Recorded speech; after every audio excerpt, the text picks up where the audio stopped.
Assalomu alaykum. Mana shu xonadonga men televizorda ko'rib keldim sizlar oldinglarga. Menga yigit topib berishingizni so'rayman. Uylangan bo'lsa ham bo'ladimi? Bo'ladi. Bu video mana 3 ta qo'shmachiga bo'ladi. Bular qo'shmachi. Eri yo'qqa er topadi, xotinsiz qolganga xotin topadi. Bir joylardan o'g'illab, boshqa davlatlardan bir o'zlarida ideya yo'q lekin. Bir joylardan o'g'illab, mana keyin bu o'tirgan ishini qaranglar. Ommaga bir nogiron qizni olib chiqishga olib chiqding, lekin ustidan kulib o'tiribsan.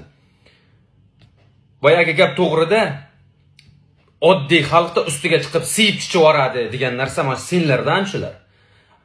1 kilo 3 mehmon kelsa necha kilo osh damlaysiz? Borini aytayapti, qilib yurganini aytayapti shu qiz, nogiron bo'lsa ham.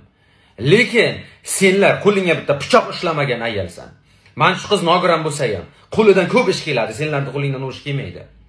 Senlarda siz deyishga ham til bormay qoldi mana shu videolaringdan keyin. Bir oddiy nogiron qizni olib chiqib, ommoda ustidan kulib o'tiribsan. deb. Esingda qolsin. 1 sekundda Xudoy mana shu qizdan battar qilib qo'yadi, shu uchovingni ham. O'zlaringdan bir giro yoqib olgansizlarda, qo'llaringdan bir ish kelib qopti-da sizlarda. Odam bo'lmaysizlar sizlar.